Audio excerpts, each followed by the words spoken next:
going on? What's going on, y'all? Y'all know who it is. You know what it is. It's your boy Big June. I'm back hit it. Here with another episode of Big June Sports Talk, man.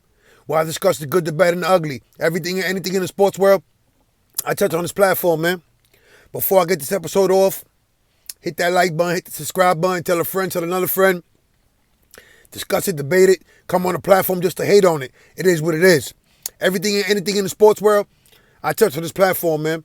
I just dropped how the West was won, Texas Rangers. Also, in Joe D. We Trust, the Zach Wilson mess. You'll be on the lookout for the Bison Daily, a.k.a. Brian Williams, Lost in Sea. Also, got that episode in the works. Just trying to stay as far as the daily events, what's going on in the sports world, the good, the bad, and the ugly. Let's get into a little NBA right now, man. The in-season tournament. A lot of pros and cons when it comes to the tournament, right? A lot of people are for it. A lot of people are against it. But how do you feel as far as the in-season tournament? Is it good for the game?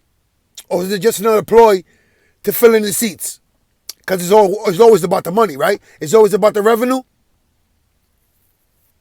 Well,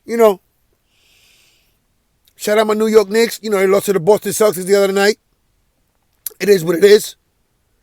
But your boy Big June, I feel it's I'm leaning towards, I'm undecided. It is good from the standpoint that the games are more competitive. And if you play a ticket to see a certain team with a certain superstar, you're more than likely to see them suiting up for the games. Because these games do still count. And it goes towards your record. But an in-season tournament, right? Now you have some young teams. They don't know the atmosphere as far as the playoffs. The physicality of the playoffs.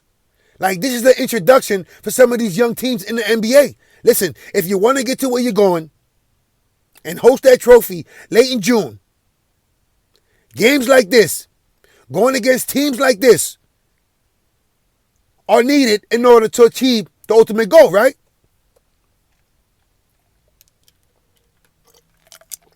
Now, on the flip side,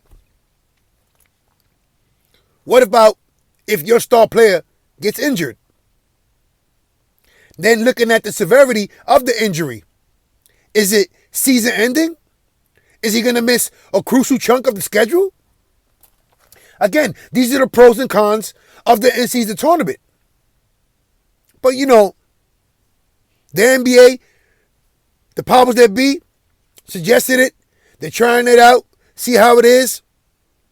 And hopefully, they'll add more wrinkles to it. Another layer.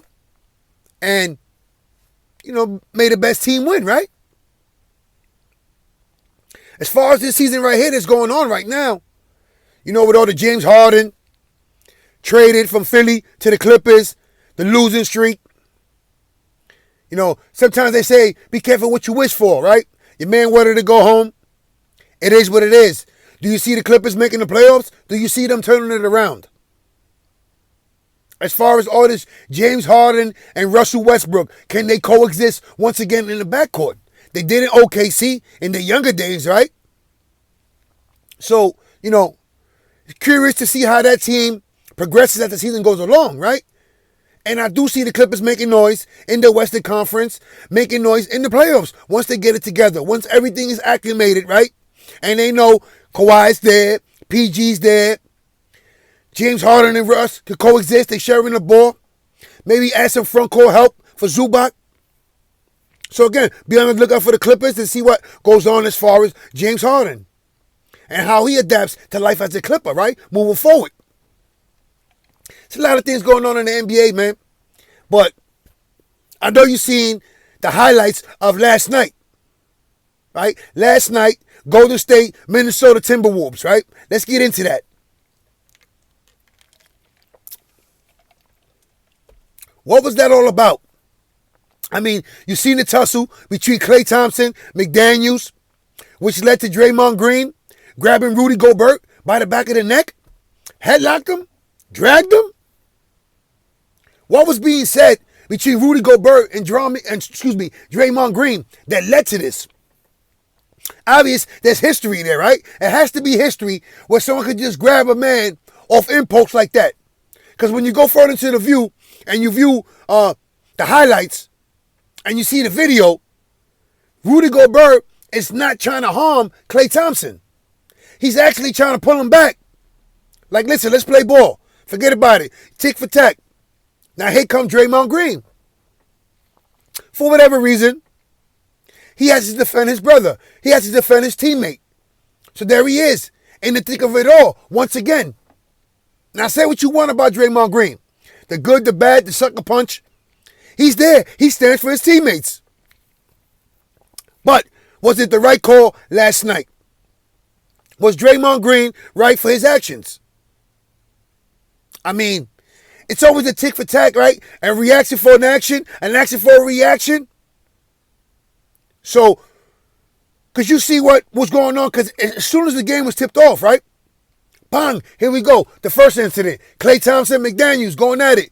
Klay with the ripped jersey. Being nestled away by Chris Paul. And then bang, here goes round two. It seemed like the scene was like a hockey game where certain players just throw the mitts and they start, let's get it.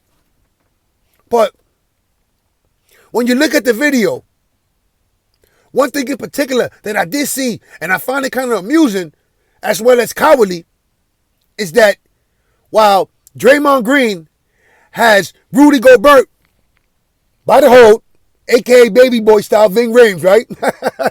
You see Karl Anthony Towns trying to restrain, key word, trying to restrain Draymond Green. So let's get into a couple of factors into that. Just that scene right there, right? One is Karl Anthony Towns and Rudy Gobert. Is their relationship or lack of relationship?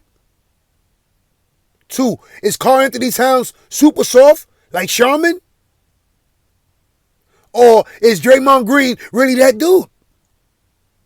Because if that's my teammate and I'm seeing him get yoked up from behind and I'm grabbing the guy that's yoking him, I'm going to yoke him as well. Until someone grabs me and starts yoking me the same way. So now, we all know the history as far as Draymond Green. The low blows, the sucker punch to Jordan Poole, the numerous altercations on the court from Steven Adams to Jaren Jackson Jr. to now Rudy Gobert. When it comes to Draymond Green, several of his colleagues, his peers, have said he has dirty tactics. Now, if you ask some people in the organization, has he rubbed people the wrong way? Absolutely. Is he the ultimate warrior? No pun intended. I mean, you give the accolades, the praise to the Splash Brothers, to Klay and Steph, without a doubt. And well deserved. But that glue that sticks them together, that glue for that 4th championship run, that dynasty, is Draymond Green. Whether you like him or not, good or bad, he has his teammates back. Right? In the playoffs, in the finals, during the regular season, at practice, doesn't matter. Is he opinionated? Absolutely. And he will voice his opinion or his displeasure, however. But again, let me pose that question. Is Draymond Green the ultimate warrior? I mean, I'm sure his teammates love him and everyone in the organization as well. And the whole city, right? By the Bay.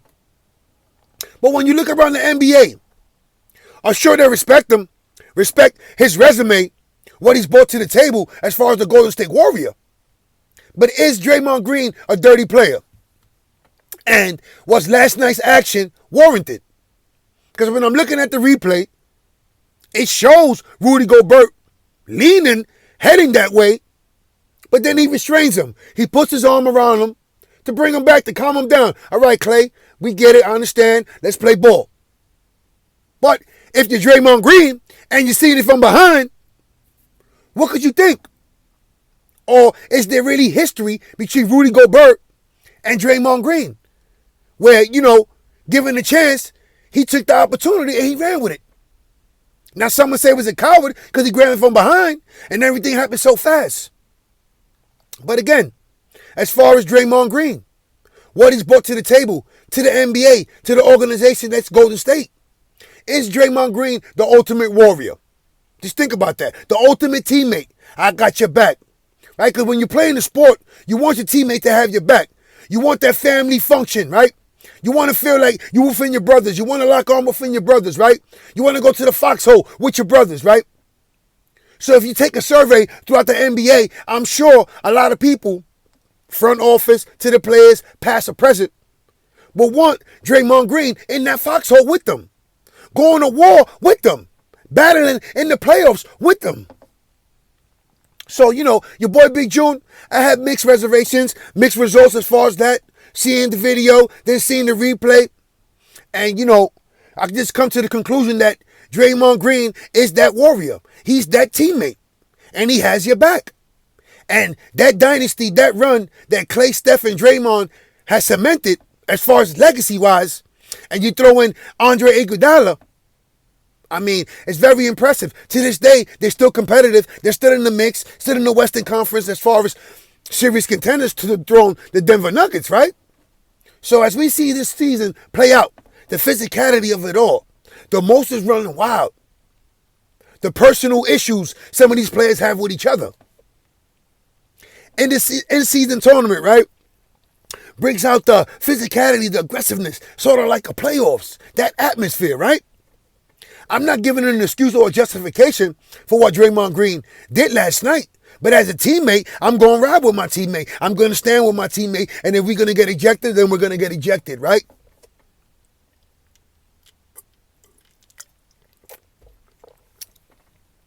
But, it's kind of weird and awkward seeing Klay Thompson getting into it, right?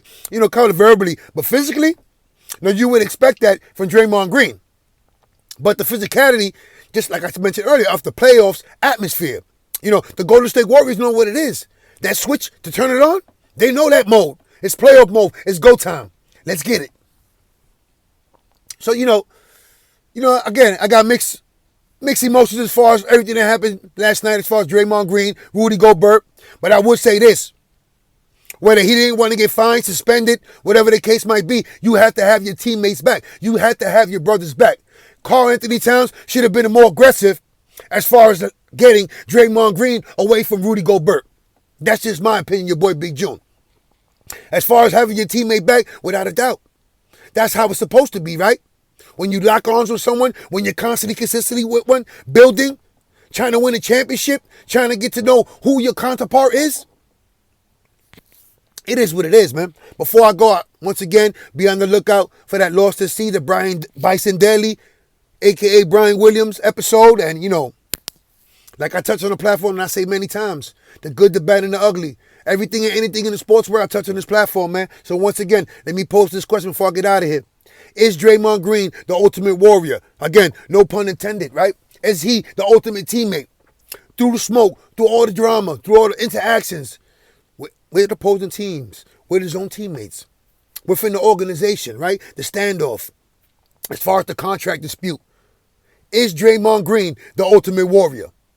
But one thing what I will say is he is his brother's keeper, right? It is what it is. Before I go, all my family and friends in New York, stay safe, stay sharp, stay blessed, stay alert, stay on point.